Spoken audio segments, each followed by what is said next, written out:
I am so grateful that you agreed to be on this podcast, James. It's an honor, truly. Yeah, and I'm really excited. I'm excited to connect with you, with your listeners, and just drop in. I love that terminology, drop in, Mhm. because that's what we do. That's what we do when we're being present and mindful. So, Mhm. so James and I met in a workshop last year, and when I learned about the way that he shows up in the world and the type of healing that he does, a lot of it with survivors of trauma like myself, I was immediately captivated and had to learn more. So that is why Mhm. I'm so excited to have you here. I want to Yeah. ask you, like, what made you decide to go into the niche that you chose? Yeah, so to be honest with you, it wasn't really a decision. It's more of who I am.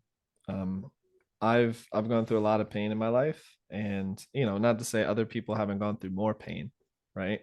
But the specific flavor of pain, which revolves around abandonment, unworthiness, rejection, things of that nature. A lot of people who have similar wounds have always felt safe around me. I remember in high school, there was this girl who was sitting on a bench crying. She was a senior and I was a freshman or something, right? And I just go over and sit down and I say, "Hey, you know, you want to talk about it?" And then Mhm. we become best friends. So that's just kind of who I've always been. I've always been a person that wants to help alleviate suffering. And I don't know if you've ever heard of bodhisattva. I Um, have. Yeah. So when I first heard the term bodhisattva, I got like chills, and I looked it up, and it's a human being who has reached a point of understanding and quote unquote enlightenment, but decided that they don't want to progress to the next level unless they can take everyone with them. Love that. So when I heard that, instantly started crying, and I was like, "Oh man, like my past self was so stupid. I'm stuck here, and like I gotta help heal everyone." And there's all this weight, but yeah, that's why I'm here to help people with suffering. And I really believe that darkness and pain and heaviness and all the like trauma.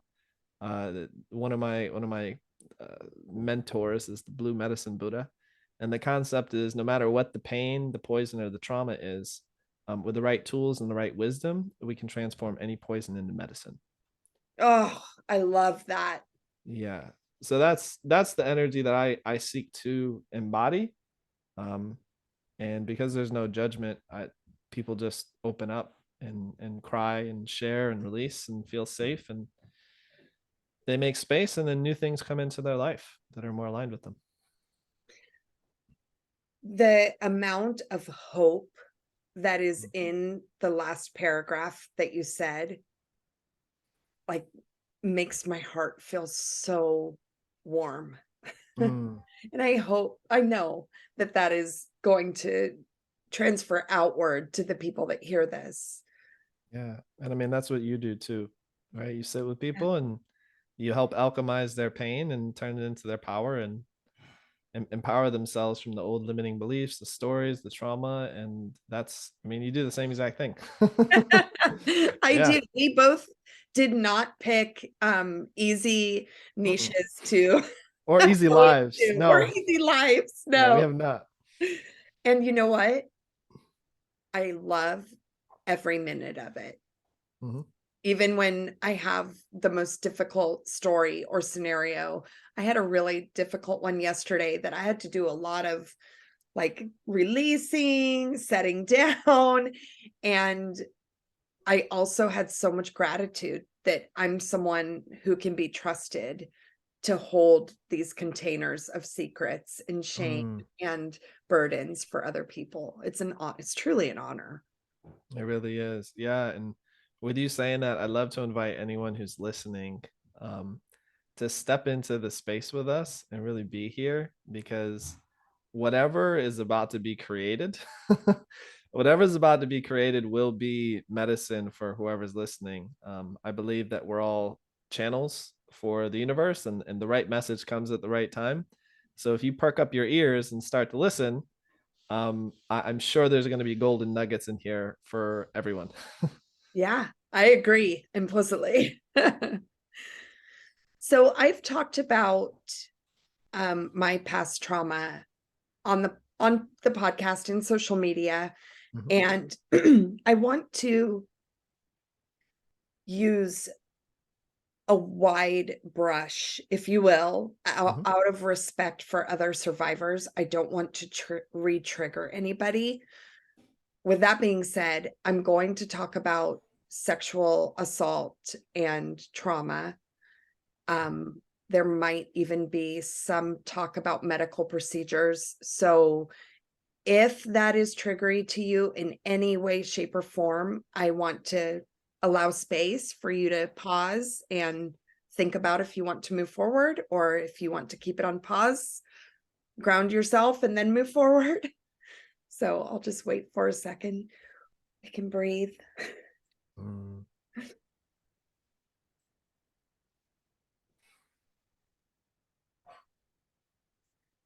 So the broad brush stroke of my most recent trauma that was the hardest to heal from was 11 years ago. I was 35 and was sexually assaulted by two men. And because I was drugged, there is limited access to memory. And some people would think that that's a gift when in fact it's a curse, because just like in a scary movie that doesn't show the monster, what you picture in your head is by far worse than what really happened. And what mm, really happened was horrific in and of itself.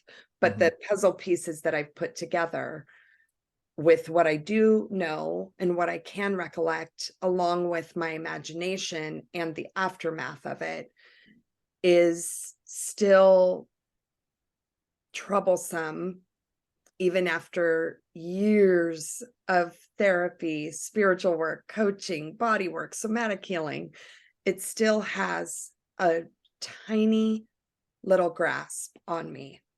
mhm, And I make the claim often in my work that every human deserves to heal. And I want to stand in that truth with as much authenticity as possible. And if I'm still hanging on to a little shred, then I'm not. So mm, I decided after some of our conversations and also with guided meditation that, with your permission, I'd love to link in the show notes for other mhm, survivors. absolutely. I've been using the meditation you sent me for the past few evenings as my bedtime routine. When I wind down, I always meditate. And the good news is it feels so comforting and so transformative. The the tricky part is, in order to let something go, you have to acknowledge it. So I feel like my awareness around this last pieces of rubble has been heightened a little bit. Yeah. So the real short backstory is, last August, I had a hysterectomy, and there was also some reconstruction work to repair the damage that was caused during that abuse. So anytime I work on healing myself from the trauma emotionally, I also send energy to my healing body so that they can heal together. And I can work on becoming more whole. Yeah. So, with all that being said, I want to give you the floor of being the powerful, loving coach that you are, And if I was your client, how would you direct me? Yeah, well, first of all, and I invite everyone in the space to let's just take a deep breath in to drop into the heart space. Let's do two more just like that. Deep inhale through the nose. And very slow down and out through the mouth. One more time. Deepest inhale, holding at the top.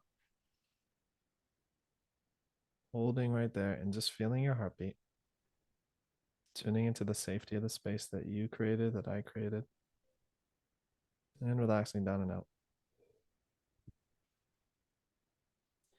So there's a few things that you shared, and I'd like to bring them to your awareness and help reframe a little bit. That's going to create space for, I mean, this is the thing, is like we think we need to heal.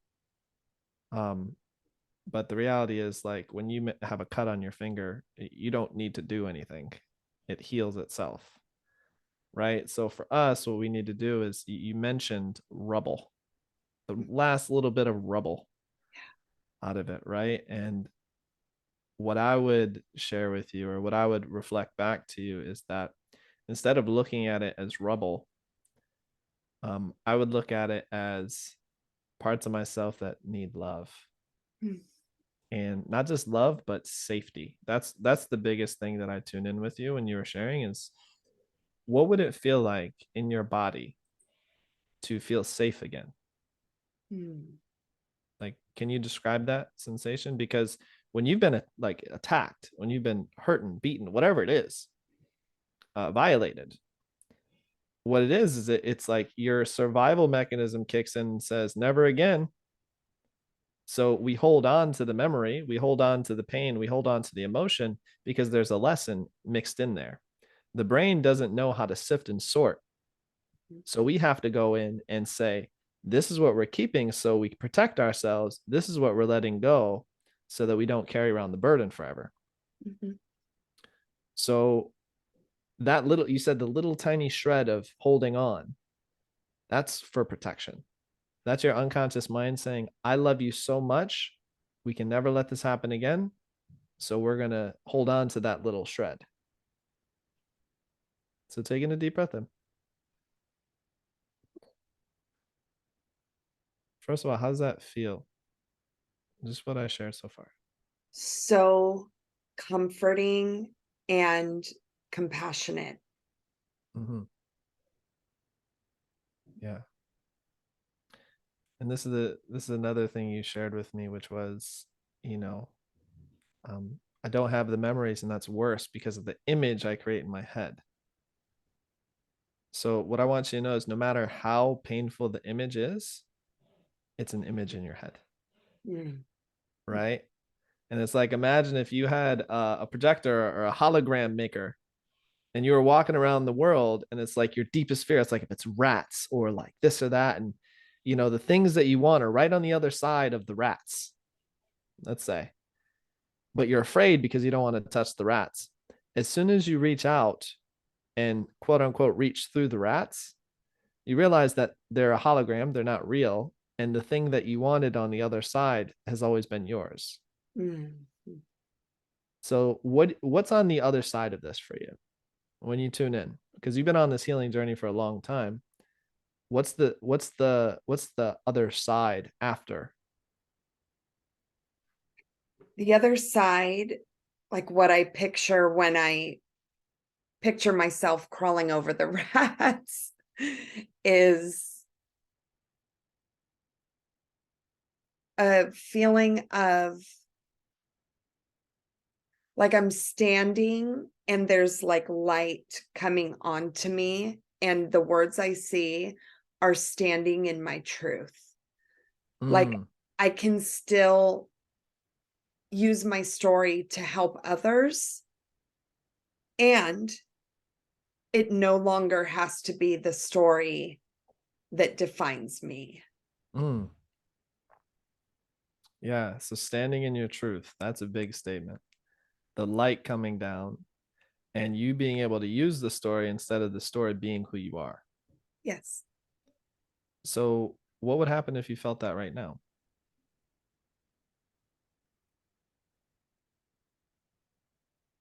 And just notice where you're feeling that in your body. And notice if there's any emotions coming up. Yeah, like when I think about the act of stepping over the rats, it feels like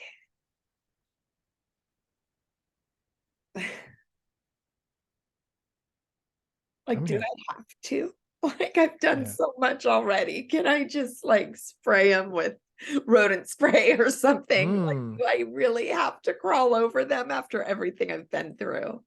that makes so much sense.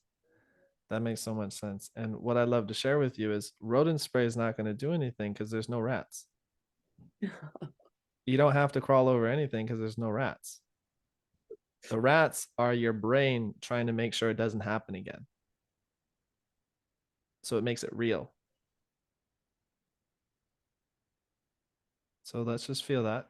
And it's okay if there's emotions. I got you. This is the last shred. This is the rubble, the emotion, the fear.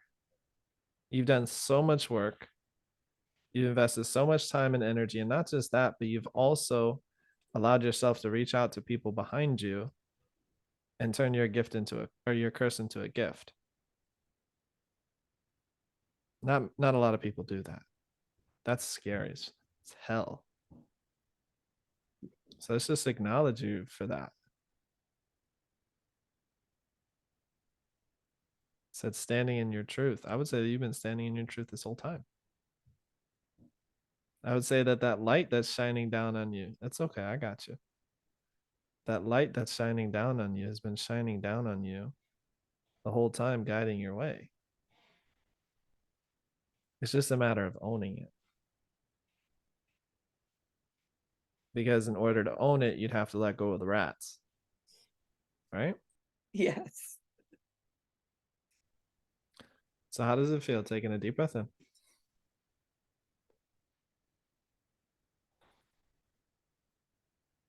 I want you to look at you on the other side of that fear, that hologram. When you see that version of yourself who's already done the work, already healed, already rubble, all the things are already done, and she's standing in her truth, she's helping so many people. And I mean, like, whoever you've helped so far, multiply that by like 100 because you're standing in your authentic truth and power without the fear. And I mean, look at you. You're doing a podcast, going through the process first to show that all these people that are listening right now don't have to be afraid. You're the leader. You're going through the darkness without a torch. That's scary. You've been doing it for a long time. And I want you to just allow yourself to feel that, give yourself permission. And what is that version of you? I mean, just a couple minutes in the future. What does she want to share with you? What does she want to tell you? She's holding a present and it's beautifully wrapped, like a metallic, gorgeous paper and a ribbon. And inside of it is the words, "There are no rats." There are no rats, Kristen. Here's Mhm. your gift. There are no rats. Come over here in the light. It sounds like your higher self and my higher self are having tea somewhere. Yeah. Totally, yes. Mhm. So deep breath in. And what's this feeling that you're feeling right now? I feel like I feel like this girl. Me when I was 6. Like I feel giddy and I feel so relieved that I don't have to crawl over the rats. Mm-hmm. Yeah. So let's take a deep breath in. And I want you to step into the shoes of that person that we just imagined a couple minutes into the future. That's who you are now. There are no rats. You got the present, the metallic present, right? And now looking back over that line of fear, what I want you to see is that 6-year-old who's still afraid. A 6-year-old who needed something even before all of this happened to you, way back when. That version of you is the one who's been waiting for you to shine the light, step into your truth, so that you can become the version of yourself that can hold her, that can love her. So now, can you see her? Mm-hmm. Yeah. Deep breath. What did she always need to hear, but she never really fully received? You are seen. I hear you. I'm listening.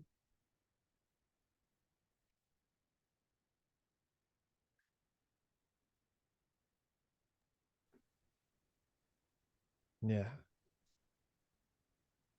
And just feel that. I see you. I hear you. I'm listening. And what did she always want to or need to say that she wasn't seen, heard, and understood with?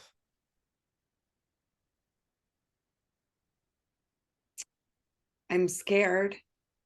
Mm, I don't want to do this alone. I don't want to carry this.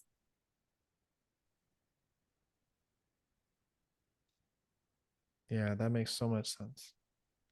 And what is it that she's carrying? It doesn't have to be a specific event. The symbol will light the way. What is it that she's carrying that she doesn't want to carry anymore?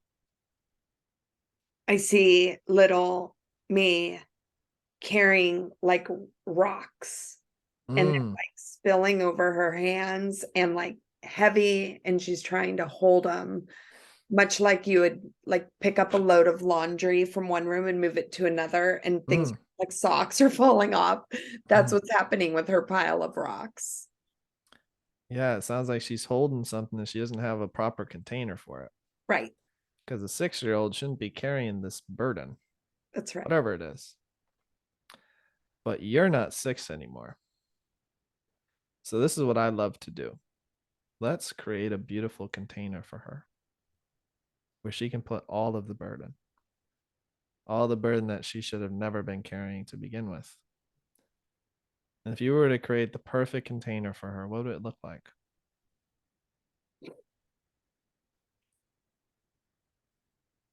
What's funny is I have an obsession with Karen's stacked rocks. I Mm. collect them everywhere Mhm. I go, or I make one if it's somewhere that I don't want to disturb the nature. And Mm. um she's walking around her little area, and instead of trying to carry them, she's making little Karens everywhere. Mm. Mm-hmm. Yeah, it sounds like the unconscious mind is starting to organize all of that stuff, Yeah. right? Because when you're carrying something around, that's heavy. But when you make a piece of art and art, you remember the lesson, you remember the story, right? Because there's a story attached to it, but you don't have to carry it everywhere. And at that point, you can also put it on display, and then someone else gets to see it, gets to feel, gets to hear the story. Mhm. And instead of carrying around all these loose rocks, you can just carry a picture of it, right? I love that. Mhm. Yeah, so let's tune in. Like, how does she feel making and creating, being an artist with all these little, you said Karens? Uh-huh. Yeah, how does she feel actually turning them into something beautiful? She's very playful. She's which is how I am when I hike and I find a pile of rocks Yeah. that I Uh-huh. can do this. Mm-hmm. So it's no surprise that it's something I enjoy doing in real life. Mm-hmm. But she's being playful and she's able to be a child and have childlike play and curiosity and fascination, and she's having fun, like trying to balance all the rocks. Mm. It's not a chore to her. She's like really into this. Yeah. And what does a child need to feel playful and joyful and excited and creative? What does a child need in order to have that space? They need to know that in that space doesn't exist anybody that would harm them. Mm-hmm. Yeah. Sounds like safety, right? Yes. So taking a deep breath in,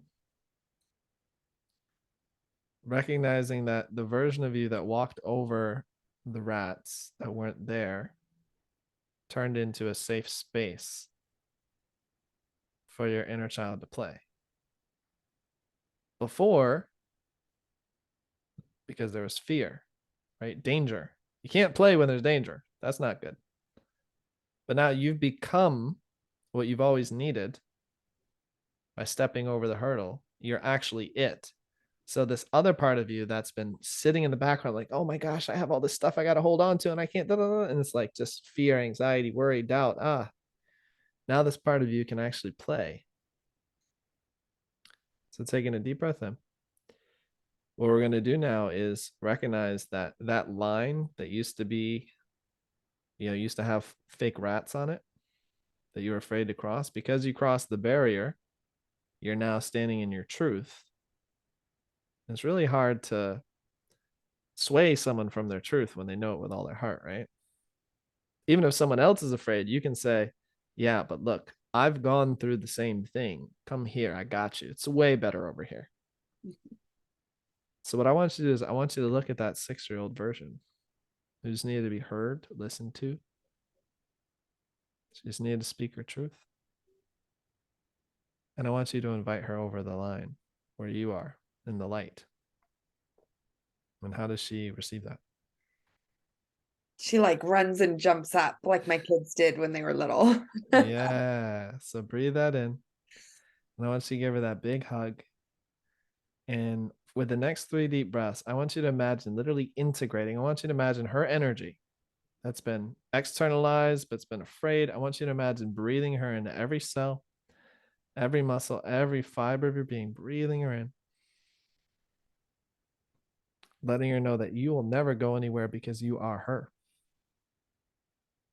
As you continue to breathe and watch her literally integrate, and as she literally steps inside of you, I want you to imagine her growing up, right? Filling out your new suit, recognizing that you still have access to that joy, that playfulness, that curiosity, that expansive, you still do it. But you also now embody the safety to create the space for that. And safety is setting healthy boundaries to make sure that those experiences that she's afraid of never happens again. So as you integrate her, you're also integrating all the lessons that you've learned, because I'm sure you've learned a lot of lessons from this experience. Yes. Yeah, all the gold and wisdom, breathing that into, knowing that this experience, it's like, hot stove, don't do that anymore. We got that. That's there, right? But we don't have to be so afraid of the stove that we never eat a meal again. All right. So taking one more deep breath in, holding at the top, holding right there, and relaxing down and out. And what I want you to do now that you're fully integrated, I want you to imagine all of the people in your sphere that are just like satellites. They've been circling around you, they've been receiving nourishment from you, just like the sun.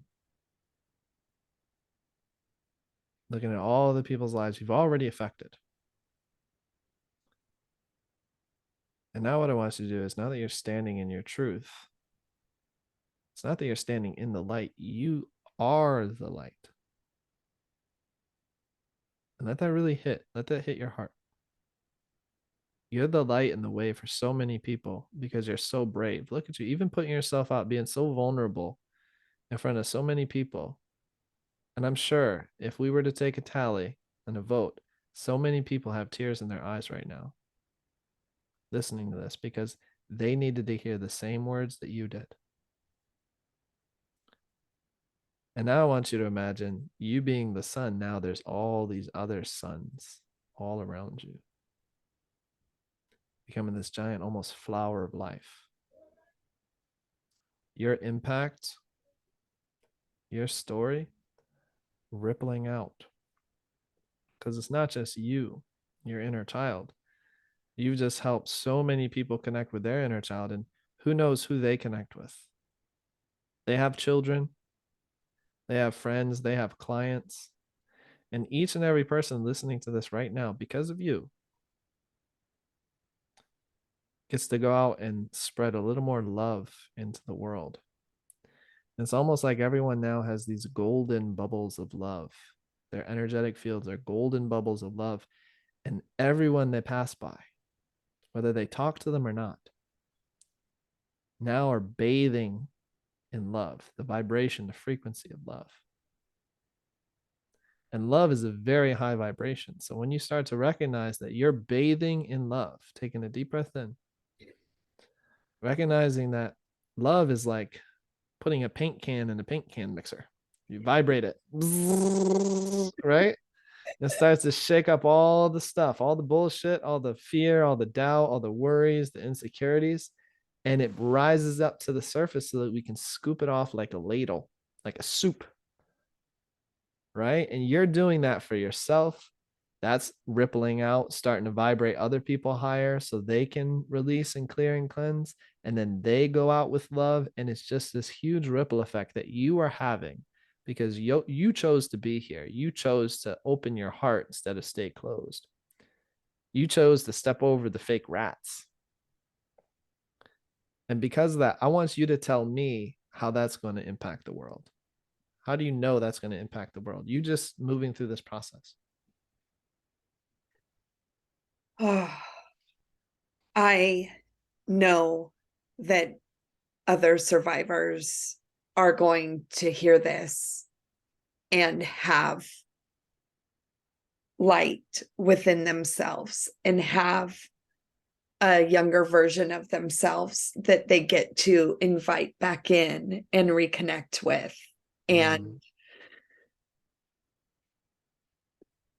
there's like, I can't even think of a value to be able to place on what a gift that is, to be able to actually have hope that it doesn't have to be the way that it was.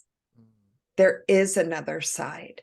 There are real and imagined obstacles, but there is another side, and there is light, and there is childlike play, and there is wonder and curiosity and art, and all of those things are just a few steps away, but you have to be able to take the steps. And it's a lot easier to take the steps when you know that there's no rats. It is. Right? It totally is. It's like it took me 15 years. 2 steps. 2 steps, the longest 2 steps in history. Right? The most important 2 steps in history. Mm-hmm.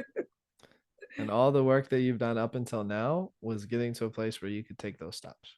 Mm-hmm. So not to say that it was easy. It's simple, but man, it's simple. The hardest thing to do sometimes. That's right. Yeah.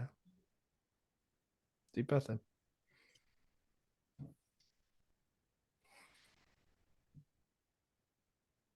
Yeah. Yeah. Welcome home, my friend.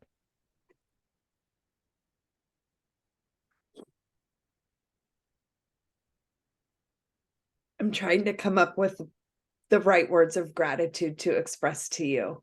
You don't And have to. Your energy does it. you are such an impactful soul, James. I am blown away by the work that you were able to do in such a short amount of time, and how safe, held, warm, and with so much compassion and empathy, the container that you provided for this work that we've been doing Mm. is otherworldly to me. Thank you, my friend. I received that. Yeah. And I appreciate you reflecting that back, because the biggest value that I have in my work right now is impact. And I've learned that I'm one person, right? So I have so many words, so many hours, but if I can help empower people like yourself who are already doing the work to do more work, or like just like step into your power, even just a fraction of a percent more, right? And this is why like I train people to do what I do. What I did is so simple, right? What's the line? Step over it. Okay, where are you now? How does it feel? What's behind the line? Inner Feels child? Cool. simple to Say me. hello. Hi, inner child. What'd you need? Let's give it to you. That's it. Super simple. Super simple. So impactful, though. So the movement that I felt was almost like a, you'd handed me a key, and Yeah. it unlocked this cave that I was in, that it absolutely transformative, James. Truly. Thank you. And can I share what you just shared was such a beautiful metaphor. And I would just like to share with people a little bit about the unconscious mind. Is that okay? Absolutely. Yeah. Yeah. So I've sat with people, like literally my first client. I worked with her for free for 3 months. She's one of my friends. And after a month of working with me, she said, James, I've been in therapy for 10 years, and 1 month with you has been more powerful and transformative than 10 years of therapy. Um, and I've never been to therapy at that point. I had no idea, but I started questioning, what is this stuff and what am I doing? What's the difference? And I began to recognize that talking about something and knowing in the brain, like you said, right? Like, I don't know. It's the boogeyman. I don't have the memories. A lot of this stuff that people are really struggling with are before memories were a thing. Under 5 years old, it's really, really hard to remember those formative years. So it's the unconscious mind that people have to access. It's the body memory that people have to access. It's the emotional realm.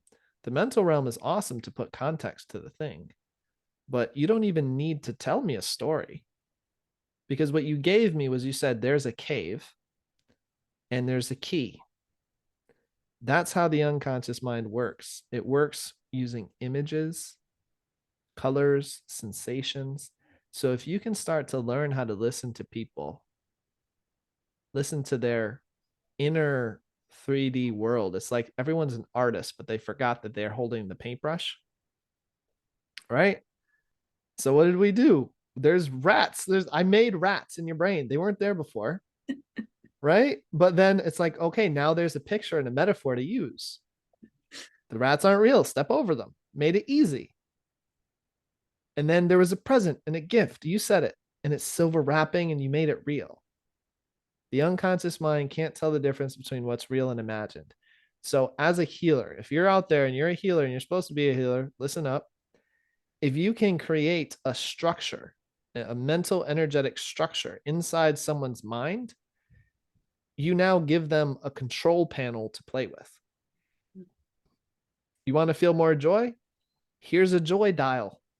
Turn it up, turn it down, see what happens. Oh, you have a painful memory? What size is the picture? Is it like a little postage stamp? Or is it like a 3D full immersive VR experience where you're living the thing? Well, what happens if you turn it black and white? You turn the volume down. Does it feel more intense or less intense? When you start to access what is actually happening in people's brains instead of what the words are, then you give people the power to literally program themselves like a video game. So that's just what I'd like to share, right? Sitting down and talking and being seen and heard is beautiful and it's amazing and there's a place for it. And sometimes people need to recognize that they're building walls in their brain, and because they're building them, they can also break them.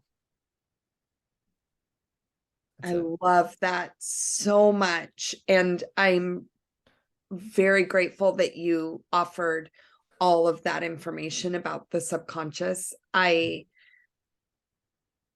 love to geek out on Me too. I love the it too. brain. It's my favorite. I was a psychology major, and my goal was to become a therapist and get my master's in psychology. Mm-hmm. And so when I graduated, I had already applied for grad school, got accepted.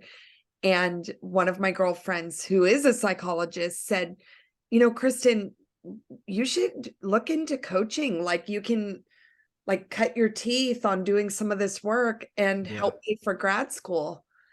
And so I dipped my toe into coaching, and I saw how fast it works Mm-hmm. Mm-hmm. and how gripping and exciting and what a thrill ride it was compared to at least my person. And this is not to put down therapy. I'm a Yeah. huge proponent of therapy. It's just a different process. Yeah. It's I became so enmeshed with the coaching process that I never went back to grad school. I love coaching, Yeah. and I love Yeah. the ability in California to be a licensed therapist. I could only see clients in California. Well, that Mm-hmm. would really limit me. And I love having clients in Canada or New Zealand or different places. Mm-hmm. This just fit like I was a round peg in a round hole. And I'm so grateful that my container bumped into your container. Mm-hmm. That sounds kind of silly, but that's exactly how it happened. Yeah. I love that. And I can see your inner child right now coming out to play. It's beautiful. It's so much fun. It's literally like you just emanate joy, and it's so awesome. I feel joy, James. I feel joy and immense warmth and gratitude. Thank you, my friend. Um, is there any questions that you feel like your listeners would like if you were to intuit like what they would want to ask? I love just talking and sharing and conversing. So if there's any questions you have or anything you think your listeners would like to know, totally down to just riff for a little bit. I mean, this is kind of obvious, but I also feel like it's so important. They're going to want to know how to work with you Yeah. after listening to this. So what is the best way to reach out to you or connect with you so that they can do this style of healing with you? Yeah, so the easiest way to reach out to me would be to click on the link that Kristen puts in the description. All right. And right now I have 3 offerings. I have the next level program, which is I just got done with a 9-month master coaching program, and holy cow, I dove into somatics and nervous system and trauma release and all the things. And this program is really for a person who is struggling with their emotions, struggling with trauma, struggling with pain, codependency, poor boundaries, all the things. And I literally teach people how to learn about their nervous system, what trauma is, how to release it, how to regulate, breath practices, somatic practices, meditate, all the things. And by the end of the program, you have so many tools in your tool belt just for you that you're literally, you're in your next level. I believe that there are upgrades that we get in life. It's like, if you imagine if you were in an RPG, right? Role playing game. And an upgrade is like, okay, cool, man. I found like a new sword and now I can fight this other bad guy. And, or, cool, I got this amulet and I got 15 more points. That's awesome. That's an upgrade. But a level up is what happens when you beat the boss. It's what happens when you go and you fight the dragon that you've been running away from because you were too weak to fight the dragon. And you've met the people on your journey. It's the hero's journey, right? Now you have friends, you have community, you have support that you can lean on. You've gotten those new swords and shields. You know how to regulate your nervous system. You know how to face the fear and come out victorious. And then once you face the dragon, which I see as like the old version of you that's holding you back, and not just fight it and kill it, but like integrate it and love it into submission. At that point, now you can start attracting the relationships you want to attract. I had one, like literally I sat down with someone for 30 minutes. And she was so mad. She wanted this raise and she wanted more money and all this stuff. But when we went inside her mind and I gave her $10,000, she started crying because she didn't deserve it. So after 30 minutes of just sitting with more money, she got a raise. And then 2 weeks later, she got another raise and she didn't even ask for them. So everyone has all of this beautiful, beautiful stuff. I call it universal Amazon. It's like we've been ordering all the things, right? But it's like we have a living room that has like old potatoes and pizza boxes, and the carpet's moldy and the sofa is just disgusting. And it's like we got to start dragging this stuff out to the curb. When we open the door, we realize, oh, everything that we wanted, the universe is already trying to give it to us. We just didn't have space. So that's the next level program. If you're interested in learning how to do what I do, I train people in hypnosis, neurolinguistic programming, somatics, energy work, emotional transmutation, all the things that you just saw here.